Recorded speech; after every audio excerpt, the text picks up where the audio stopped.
Hey everyone, welcome back to the channel. To take your friendship further and develop a closer bond with your friend, you should try and arrange a meetup outside of the place where you normally see them.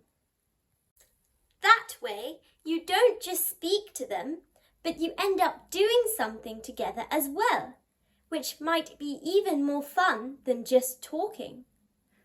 The first stage to doing this is to plan your meetup. Today, in this video, I'm going to share with you my next top tip: arranging meetups.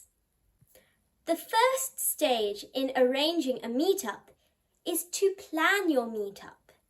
First of all, you should ask the other person or other people whether they want to meet up. If they agree, why not start planning your meetup roughly there and then?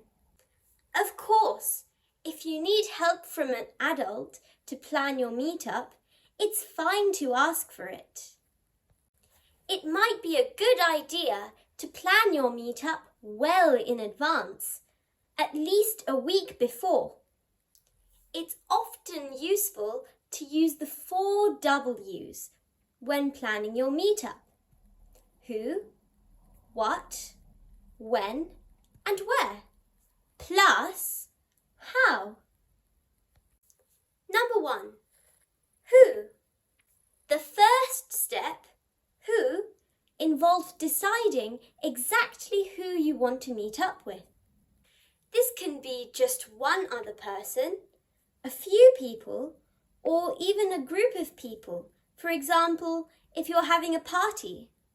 Remember though, that meeting up happens after you've had a few conversations face to face and you've traded information with the other person or people, so you've already gotten to know them a little bit. It's also important to make sure that all your guests know who else is going to be there. The guests should know who the other guests are, and also, for example, if you're having your meetup at your house, whether there might be any family members or pets who will be there too, so that there'll be no surprises on the day to your guests. Step 2. What? The next step is to plan what you will do when you meet up. It's often a good idea to organize an activity in advance, since meetups tend to be more fun if you're doing an activity rather than just talking. Try and pick a common interest of all of you so that you can all have fun. For example, if you're all into video games, why not meet up at your house to play a new video game that you've just got? Remember to ask your guests what they think of your planned activity to check whether they'll find it interesting. You should do this before your actual meetup so that you can change your activity if you need to. If they don't seem interested after all, it's fine. There's no problem. You just need to find something else to do instead. Why not ask them for suggestions or their opinions, and then you can pick something that you might like as well, to make sure that everyone's going to have fun. Step 3. When? Although this bit is less fun, it's important to plan exactly when you're going to meet up, so that the meetup actually happens. If you agree to just hang out sometime this weekend, the meetup might not actually happen because that isn't specific enough. Or if it does happen, it might not be as long as you'd have liked it to be, and you might not end up doing all the things you planned to do, which would be a big shame. Number 4. Where? Another key thing to think about is where you're going to meet up. This depends on your activity. You can meet up at your home if you're going to be playing video games, in the park if you want to play football, or if you want to watch a movie, you could go to the cinema. Or if you want to go bowling, go to the bowling alley. Once you've decided the place of your meetup, make sure that you send the address to all your guests so that they can get there on time. Number 5. How? Finally, you need to think about how you're going to get to where you need to be for your meetup. If you're meeting up at your house, this doesn't really apply, but if you're going somewhere else, you could ask your parents to drive you and your friends. Or, if you're old enough, you could use public transport if you prefer. If the place is within walking distance, you could walk, as long as you're allowed to walk around on your own. And you should arrange with your friends whether you're going to meet up at that place or meet up somewhere close to all of you and then travel there together. It's really up to you, as long as you decide something and make sure all your friends agree as well. Be realistic and pick the transport option that suits you. Another thing you have to think about is whether you'll need to hire or book something. For example, if you want to watch a film in the cinema, you need to book tickets for yourself and all your guests. Make sure that this is done well in advance of the meetup to ensure that the tickets are available for everyone. It's a good idea to talk about this with your parents or guardians so that they can help you book things online, by telephone call or email, or even by going to the place to order. Lastly, before you finalise your meetup plans, you and all your friends should, of course, get permission from your parents or guardians first.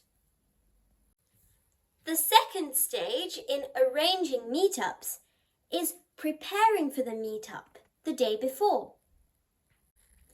Once you have planned the meetup in advance, here are some things that you should do to prepare for the meetup in the short term, maybe the day before the meetup.